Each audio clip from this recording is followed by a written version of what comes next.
दोस्तों नमस्ते। आज एक छोटा सा हाइड्रोलिक सर्किट लेके आप लोग के सामने आया हूँ दोस्तों, जिसमें दो सिलेंडर है, एक डोर सिलेंडर और एक टिल्टिंग सिलेंडर। तो ये देखिए उसका हाइड्रोलिक सर्किट, जो कि दोनों सिलेंडर को ऑपरेट करने के लिए यूज़ किया गया है। दोस्तों जो डोर सिलेंडर है वो चेन और स्पॉकेट के थ्रू डोर के साथ कनेक्ट है, और जो टिल्टिंग सिलेंडर है वो क्या किया है, फर्नेस के साथ कनेक्ट किया गया है, जिसके चलते दोस्तों एक साइड से वो हाइड्रोलिकली ऑपरेट होते हैं और दूसरे साइड से वो डोर का लोड और फर्नेस का लोड से ही ऑपरेट होते हैं। ओके दोस्तों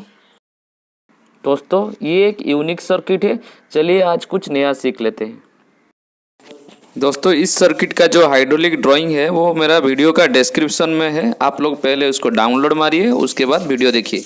हेलो दोस्तों, सब्सक्राइब कीजिए hydraulic knowledge in Hindi channel को और बेल आइकन को दबा के ऑल बटन को सिलेक्ट कर लीजिए। इस चैनल में मैं हाइड्रोलिक रिलेटेड वीडियो डालता रहता हूं। जो मैं नया वीडियो डालूंगा तो आपको नोटिफिकेशन आ जाएगा। दोस्तों जैसे हम लोग सिस्टम को ऑन करेंगे, हम लोग का जो पंप 1 है वो चालू हो जाएगा। अगर हम लोग का ऑयल का टेम्परेचर अगर 50 डिग्री से ज़्यादा है तो M3 भी स्टार्ट हो जाएगा। दोस्तों जो M3 का पंप है वो रिजर्वर से ऑयल उठा के वो रेडिएटर से थ्रो होते हुए, फिल्टर से होते हुए वो रिजर्वर में चला जाएगा। अभी दोस्तों क्या करेगा, जो पंप 1 है, मोटर 1 चलेगा तो पंप 1 चलेगा, तो पंप 1 रिजर्वर से ऑयल शॉक करके वो आगे डिलीवरी करेगा, और वो जो ऑयल है वो फिल्टर से थ्रो होते हुए वो सिस्टम में जाएगा। उस सिस्टम को जाने से पहले हम लोग का जो सोलोनॉइड वाल्व YVO वो ऑपरेट हुआ रहेगा। तो वो हम लोग सिस्टम चालू करते ही वो वाला जो वाल्व है, जो सोलोनॉइड वाल्व है, वो पहले ऑपरेट हो जाएगा। जिसके दोस्तों जो ऑनलोडिंग रिलीव वाल्व है उसका पायलट लाइन जो है वो ड्रेन लाइन के साथ कनेक्ट हो जाएगा, और जो प्रेशर लाइन का पायलट लाइन है वो स्पूल को, जो रिलीव वाल्व का स्पूल है उसको इजीली ऑपरेट कर देगा, जिसके वजह से प्रेशर लाइन का जो ऑयल है, जो पंप का ऑयल है, सारा वो इजीली ड्रेन हो जाएगा रिजर्वर में। ओके दोस्तों, अगर दोस्तों ये सिस्टम को हम लोग ऑटो में लेते हैं तो हम लोग का क्या होगा देखते हैं। जो इसमें एक प्रोपोर्शनल वाल्व दिया है वो लाइन में आएगा, जिसके चलते हम लोग का जो ऑनलोडिंग वाल्व का जो सोलोनॉइड है YV0 वो ऑपरेट नहीं होगा। तो इसमें क्या होगा, ऑटो में 3 जो वाल्व है उसमें ऑपरेट रहेगा। एक हो गया YV1 और दूसरा हो गया YV2, तो जो तीसरा वाल्व हो गया वो होगा YV3। तो जो YV3 वाल्व है वो लाइन बनाएगा प्रोपोर्शनल वाल्व को ऑयल जाने के लिए। जो YV1 वाल्व है वो लाइन को ब्लॉक करेगा, जो क्विक फ्लो को रोकने के लिए। दोस्तों इस प्रोपोर्शनल वाल्व में 4 पोजीशन है, जिस हिसाब से हम लोग ये जो प्रोपोर्शनल वाल्व का मिली एम्पियर सेट करेंगे और जैसे हम लोग फीडबैक देंगे उसी हिसाब से वो सिस्टम ऑटो में चलेगा। जैसे कि दोस्तों प्रोपोर्शनल वाल्व का जो स्पूल है वो B पोजीशन में है। जैसे कि पंप का जो ऑयल है वो ऊपर से होते हुए YV3 से होते हुए, जो सोलोनॉइड वाल्व है उससे होते हुए वो एक्चुएटर में जाएगा, जो फ्लो डिवाइडर है उसके थ्रू होते हुए वो जो एक्चुएटर है उसका रॉड एंड में जाएगा, और आपका जो फर्नेस है वो धीरे धीरे लिफ्ट होगा, ऊपर लिफ्ट होगा। ओके दोस्तों, और ये जाने के टाइम आप एक देखिए फ्लो कंट्रोल विथ एक वाल्व है, बॉल वाल्व है, जिसके थ्रू 45 लीटर पर मिनट करके मेंशन किया गया है। और साइड में देखिए एक लाइन फ्लो डिवाइडर से होते हुए एक्चुएटर में गया है, उसमें 120 लीटर पर मिनट वो फ्लो जाएगा बोल के मेंशन किया गया। जो फ्लो पंप से आएगा वो 45 लीटर ड्रेन में जाएगा और 120 लीटर जो है वो सिस्टम में जाएगा पर मिनट के हिसाब से। दोस्तों जब प्रोपोर्शनल वाल्व का स्पूल पोजीशन चेंज करके A पोजीशन में आएगा तो पंप का जो प्रेशर लाइन है वो जाके उसी वाल्व का ब्लॉक में ब्लॉक हो जाएगा, जिसके वजह से आपका जो ऑयल है वो आगे पास नहीं करेगा। और जो एक्चुएटर का लाइन आया है कि जो A पोजीशन है उसमें जाके वो YV3 से होते हुए वो ड्रेन लाइन के साथ कनेक्ट हो जाएगा। टिल्टिंग सिलेंडर का रोड जो फॉरवर्ड होगा और फर्नेस धीरे धीरे डाउन होगा ऑटो में।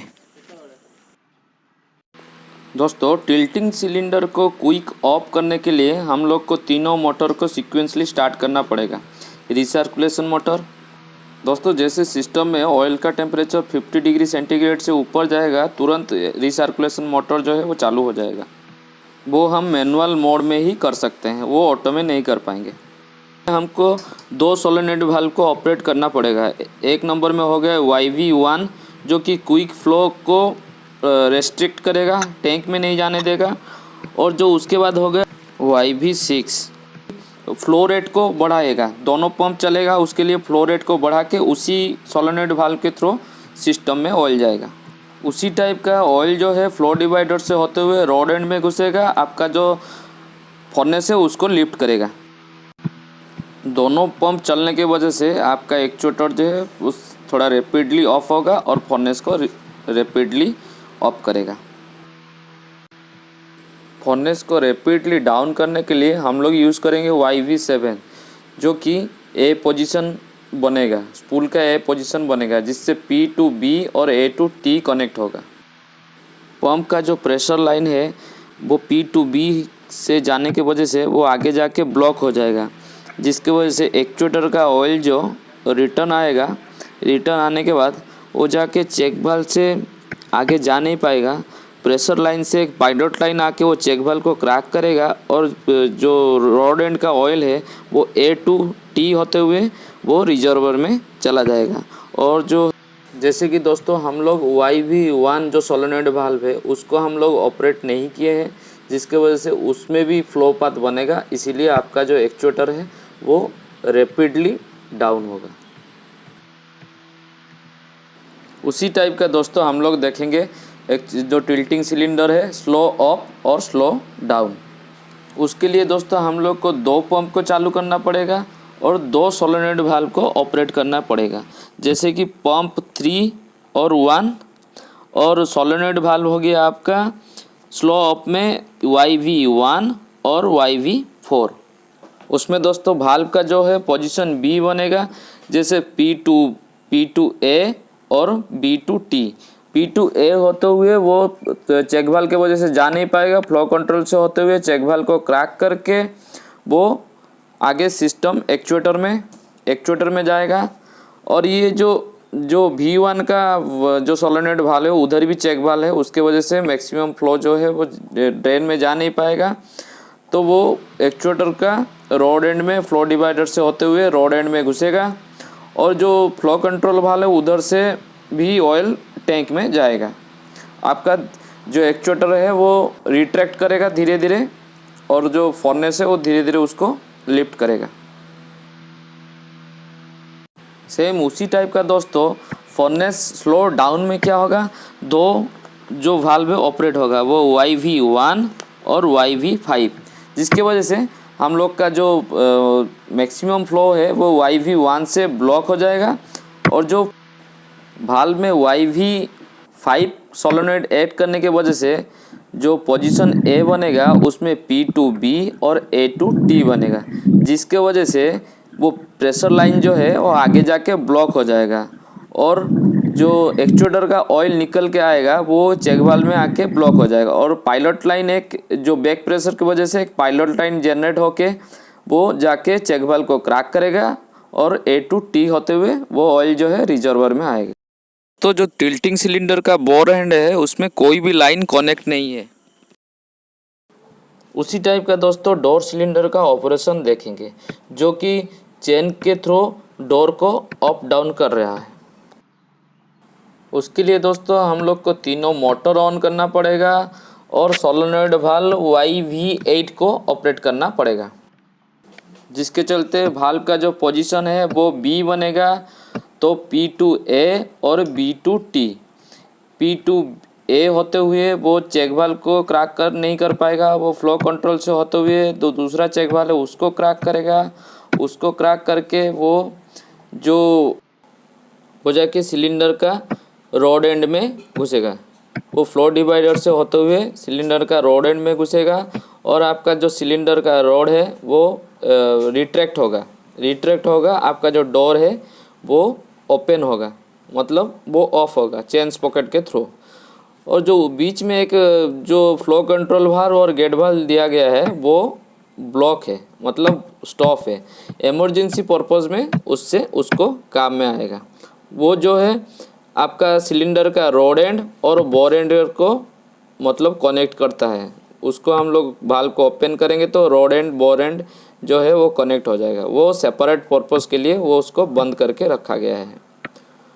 और जो बोर एंड का ऑयल है वो निकल के रिजर्वर में जाएगा। उसी टाइप का दोस्तों डोर को डाउन करने के लिए दो मोटर को ऑन करेंगे, उसके साथ सोलेनॉइड वाल्व YV9 को ऑपरेट करेंगे। उसको हम लोग ऑपरेट करेंगे तो हम लोग का डोर जो है वो डाउन होगा। हम लोग का जो एक्चुएटर है उसका सिलेंडर जो है वो फॉरवर्ड होगा, बाहर के तरफ उसका रोड निकलेगा। जब दोस्तों हम लोग YV9 को ऑपरेट करेंगे उस टाइम वाल्व का जो पोजीशन है वो A बनेगा। उसमें दोस्तों जो P पोर्ट है वो B के साथ कनेक्ट होगा, जो A पोर्ट है वो T के साथ कनेक्ट होगा। जो P पोर्ट है B के साथ कनेक्ट होगा, जो लाइन जाएगा वो वाल्व में ब्लॉक के वजह से वो प्रेशर डेवलप होगा। उसके बाद एक पायलट लाइन आके वो चेक वाल्व को क्रैक करेगा, जो कि एक्चुएटर का लाइन आके वो चेक वाल्व में होल्ड होके रहेगा।